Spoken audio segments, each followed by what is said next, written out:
और ये है अगला क्वेश्चन, और बहुत ही बेहतरीन क्वेश्चन है, ठीक है, इसको बस ध्यान से सुनना। और ये जो एनसीईआरटी में है थोड़ा अलग तरीका से बनाया है, सिमिलरिटी का यूज करके हम थोड़ा अलग तरीका से बनाएंगे। ओके, बोले कोई एंगल है बी और क्यू, ये दोनों के दोनों एक्यूट एंगल है। इस प्रकार से है कि साइन बी बराबर साइन क्यू हो जा रहा है। तो हमें प्रूफ करना है कि बताओ बी एंगल क्यू के बराबर है।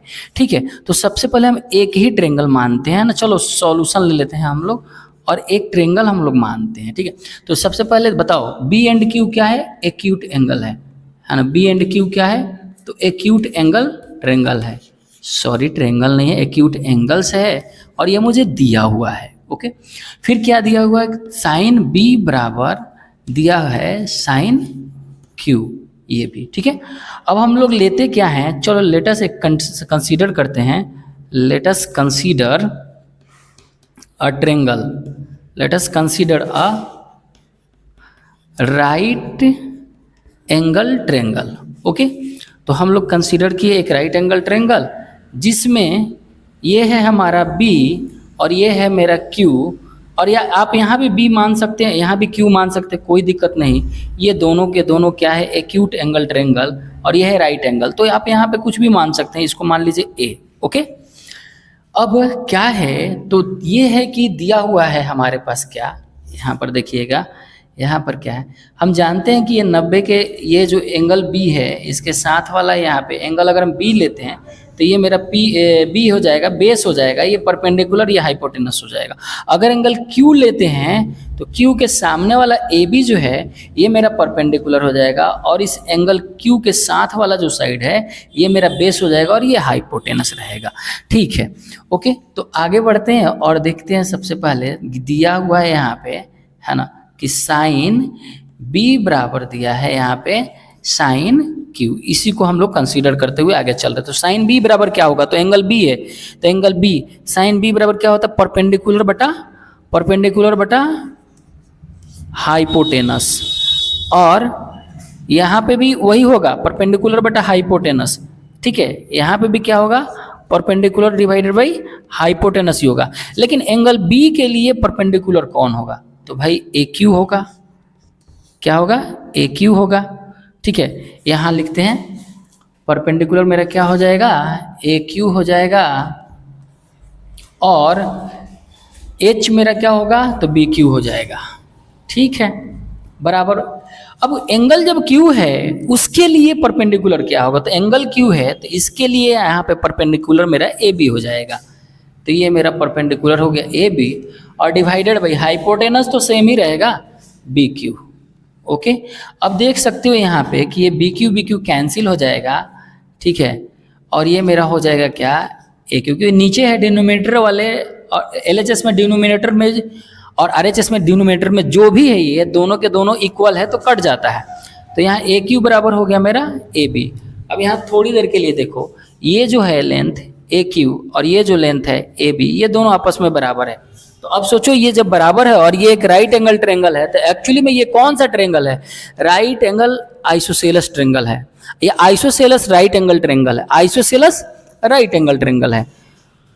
तो देखो जब भी ये मेरा हो गया क्या, ट्रेंगल जो है मेरा triangle ABQ is right isosceles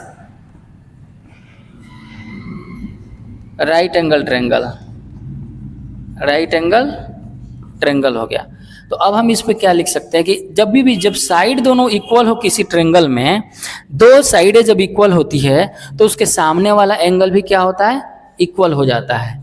तो हम यहाँ पे लिख सकते हैं कि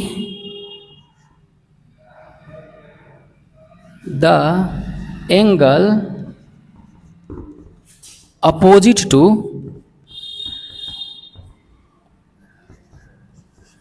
equal sides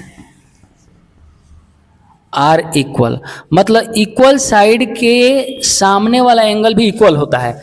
मतलब ये दोनों इक्वल साइड है तो इसके सामने वाला ये एंगल और इसके सामने वाला ये एंगल दोनों बराबर होगा।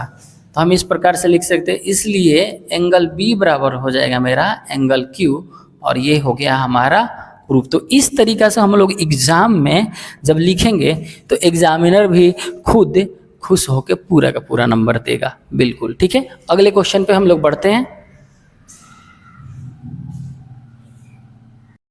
तो नेक्स्ट क्वेश्चन पे चलते हैं हम लोग। क्वेश्चन नंबर है 3, बता रहा है क्या कि कंसीडर कीजिए एक ट्रेंगल है A C B, right angle at C. तो सिंपल सी बात है, यहाँ पे सॉल्यूशन लेंगे हम लोग और यहाँ पे ऐसे एक राइट एंगल ट्रेंगल बनाएंगे और राइट एंगल मेरा है कहाँ पे, सी पे। सी पे मतलब चेन्नई सुपर किंग पे, सी पे है। Okay, in which A B बराबर 29 यूनिट है।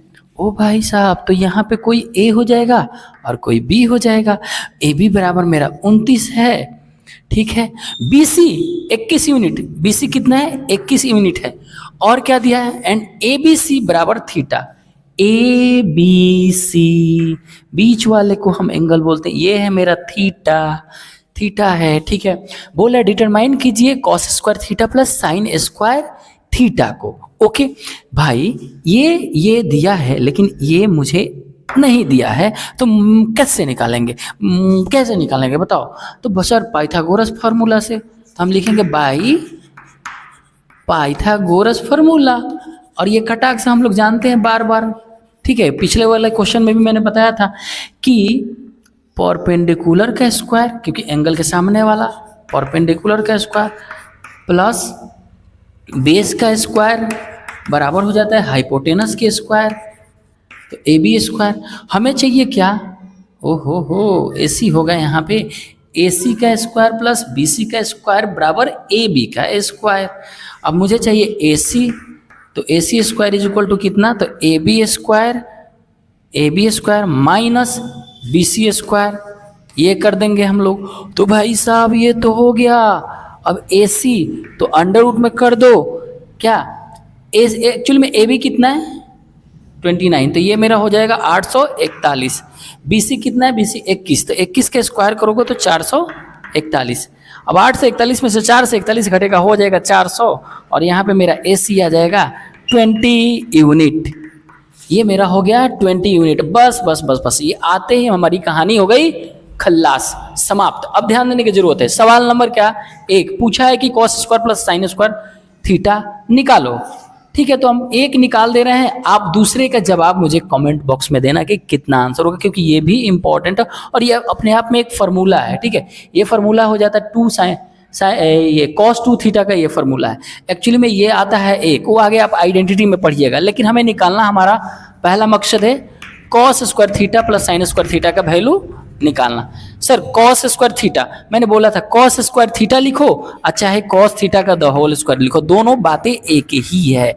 साइन थीटा का द होल स्क्वायर लिखो या साइन स्क्वायर थीटा लिखो, दोनों बातें एक ही है। तो cos थीटा कितना होगा, sir cos theta b by H कहाँ है, b बाई एच, ये मेरा b, ये मेरा h, b बाई एच का द होल स्क्वायर।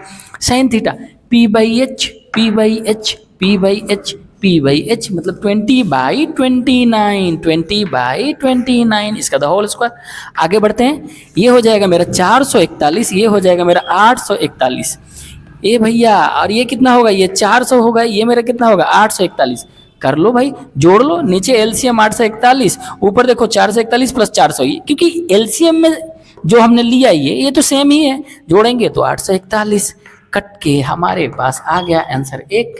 तो दूसरा नंबर सवाल का जवाब देना है आपको, ठीक है, कमेंट बॉक्स में। अब हम बढ़ते हैं अगले सवाल पे।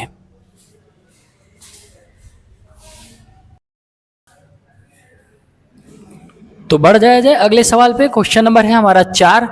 अब बोल रहा है क्या कि ट्रेंगल है ओपी क्यू, ट्रेंगल बनाओ ओपी क्यू, लेकिन पहले पूरा तो पढ़ लेने दो भाई। राइट एंगल एट पी, अब वो एक ऐसा ट्रेंगल है जो राइट एंगल ट्रेंगल है। राइट एंगल कहाँ है, पी पे है। ओपी बराबर 7 सेंटीमीटर और O Q minus P Q बराबर 1 सेंटीमीटर। तो ऐसा दिया है, अगर फिगर में नहीं भी देता तो भी हम लोग बना लेते। खैर कोई बात नहीं, कोई बात नहीं। ओ पी क्यू पे राइट एंगल कहाँ पे है, पी पे है, तो ये मेरा है पी। तो बाकी कहीं पे भी तुम लगा दो, ओ क्यू लगा दो, यहाँ पे ऐसे चलेगा, ठीक है। अब 90 के सामने वाला हाइपोटेनस वगैरह वगैरह ये सब चीज़ें जानते हैं हम लोग। ओपी कितना दिया है 7 सेंटीमीटर, ओपी दे दिया है 7 centimetre. And O Q minus P Q दिया है, O Q minus P Q 1 centimetre दिया गया है, साइन क्यू और कॉस क्यू मुझे निकालना है। तो सबसे पहले अब हम लोग क्या देख लेते हैं, O Q minus P Q दिया है तो एक बात बताओ, पाइथागोरस फार्मूला से क्या होता है, हम लिखेंगे पाइथागोरस फार्मूला शॉर्टकट में, इससे क्या होता है हमारा, बताओ सर, परपेंडिकुलर ओपी का square plus base P Q का स्क्वायर बराबर हाइपोटेनस ओ क्यू का स्क्वायर, इसके बराबर होता है, होता है ना, होता है। अब देखो O Q minus P Q है, अब यहाँ पे क्या करो, ओ क्यू अब माइनस पी क्यू, तो क्या करो ओ पी को यहीं पे रहने दो, ओ पी का स्क्वायर, ये देखो O Q square minus P Q square. कुछ बच्चा बोलेगा हम कैसे जानेंगे, देखो यहाँ पे O Q minus P Q दिया है, हमने O Q minus P Q किया, जब पूरा देखोगे तब खुद समझ में आएगा कि आखिर करना क्या चाहिए, क्योंकि करत करत अभ्यास, क्योंकि सब अभ्यास पे प्रैक्टिस पे ही डिपेंड करता है। प्रैक्टिस जब करेंगे अच्छे से तो धीरे धीरे हमें समझ में आने लगती है। ठीक है, हम लोग क्या सोचते हैं ना कि बिना किए ही पहले ही समझ में आ जाए, नहीं, कभी नहीं आ सकता है, लिख के ले लो, कोई भी गारंटी नहीं दे सकता है। हम बता रहे हैं अभ्यास करो, खूब अभ्यास करो, अभ्यास करते करते तुम्हारा दिमाग अपने आप खुलना चालू हो जाएगा, क्योंकि दिमाग का गेम ही ऐसा है कि जब तक हम अभ्यास नहीं करेंगे तब तक हमारा दिमाग उस चीज को रोकेगा, उस चीज को रोकेगा, अच्छी चीज को करने से रोकेगा ही रोकेगा। और जो सिंपली हमारा दिमाग समझ लेता है, जैसे इंस्टा का रील, यूट्यूब का रील्स, तो इजीली हम लोग समझ लेते हैं, क्योंकि वो तो ही हाँ हंसी वाला चीज है, देखते हैं, देखना चाहिए लेकिन उतना भी नहीं, लेकिन हमारा कंट्रोल ही कहाँ है। स्मार्टफोन को स्मार्टली अगर यूज नहीं करेंगे तो हमें तो गधा बनाएगा ही गधा। स्मार्टफोन तो स्मार्टफोन है, लेकिन हम लोग जो गधे बन जाते हैं उसके चक्कर में, और हमें तो अपने आप पे कंट्रोल है नहीं है कि हमको 5 ही रील देखना है, हम तो 5 रील देखने जाते हैं 50 रील देख लेते हैं। तो सिंपल सी बात है, अभ्यास करने के लिए हमें अपने मन को मना के मारना पड़ेगा, तब होगा। ठीक है, तो यहाँ पे देखो, दिमाग लगाओ। अब बताओ, क्या ए स्क्वायर माइनस बी स्क्वायर का फॉर्मूला तुम्हें पता नहीं है? बोलो बोलो। तो ए स्क्वायर माइनस बी स्क्वायर, तो हम क्या लिख देंगे, ओ क्यू, ए स्क्वायर माइनस बी स्क्वायर कितना होता है, पिछले बार भी मैंने बताया था, बताओ। ए स्क्वायर माइनस बी स्क्वायर, मेरा मन नहीं मानता है, हमको लगता है जैसे बच्चा ये जानता नहीं होगा, और कुछ बच्चा जानता भी होगा, लेकिन हम लिख दे रहे हैं, चलो। ओ क्यू, तो देखो A square minus B square बराबर A minus B into A plus B. Okay, तो ये A square minus B square, तो O Q A minus B, A minus B into A plus B. तो A के जगह पे O Q है और बी की जगह पे पी क्यू है, तो मैंने यहाँ पे लिख दिया। अब बताओ O Q minus P Q कितना है, O Q minus P Q 1 के बराबर है, तो सर ओ पी स्क्वायर बराबर ये 1 हो जाएगा, 1 सेंटीमीटर हो गया है ना, 1 सेंटीमीटर हो गया, और ये मेरा कितना हो जाएगा, तो O Q plus P Q, O P कितना है 7, ओ पी का स्क्वायर मतलब 7 का स्क्वायर मतलब 49, और 1 में किसी भी नंबर से गुना करेंगे तो वही नंबर आ जाता है, तो O Q plus P Q हो गया। अब O Q plus P Q बराबर 49, ये तुम यहाँ पे इसको मान लो 1 नंबर, चाहे इसको भी मान सकते हो 1 नंबर, और इसको मान लो 2 नंबर, कोई दिक्कत नहीं है। पी क्यू बराबर 1, ये हो गया दूसरा। ठीक है, अब इसको देखो, जोड़ दो दोनों को, लीनियर इक्वेशन इन 2 वेरिएबल पढ़ा होगा, जोड़ोगे तो ये कट जाएगा, O Q 2 O Q, O Q 2 into O Q बराबर 49 और 1 50, जोड़ रहे हैं, तो ओ क्यू बराबर मेरा आ गया कितना, 50 में 2 से भाग दोगे 25 सेंटीमीटर आ गया, कहानी हमारा हो जाएगा यहीं पे ख़त्म। ठीक है, तो ओ क्यू मेरा आ गया। अब ओ क्यू कितना है, तो 25 है, तो बाकी हमारा क्या निकालना भाई, अब क्या निकालना, पी क्यू, तो पी क्यू निकालना, तो ओ क्यू को रख दो, किसी भी इक्वेशन में रख दो, तो हम पहला वाला में ही रख दे रहे हैं, तो ये 25 हो जाएगा पी क्यू, और ये हो जाएगा मेरा क्या 49, तो पी क्यू बराबर हो जाएगा 49 में से 25 जाएगा 24, तो ये भी मेरा आ गया, ये 24। अब बोलो तो थोड़ा बताओ तो मुझे, क्या साइन क्यू अब नहीं निकलेगा बाबू, निकलेगा कि नहीं निकलेगा, बिल्कुल निकलेगा sir, P by H. Angle Q, angle Q के लिए ये परपेंडिकुलर हो गया, ये बेस हो गया, और ये हाइपोटेनस हो गया, तो पी बाई एच, पी कितना है बताओ, पी कितना है, पी कितना है, पी कितना है 7 सेंटीमीटर। सर एच कितना है, एच कितना है, एच कितना है, तो 25 सेंटीमीटर, क्योंकि सेंटीमीटर में ही सब कुछ दिया था तो हम सेंटीमीटर में लिख रहे हैं। अब वैसे भी रेशियो जो होता है उसमें यूनिट नहीं होता है, तो सेंटीमीटर सेंटीमीटर हो जाएगा, खल्लास। आ जाएगा अपने पास sine Q is equal to 7/25 cos Q निकालना आपका है काम, क्योंकि अब आप सीख चुके हैं। तो चलिए हम आगे बढ़ते हैं।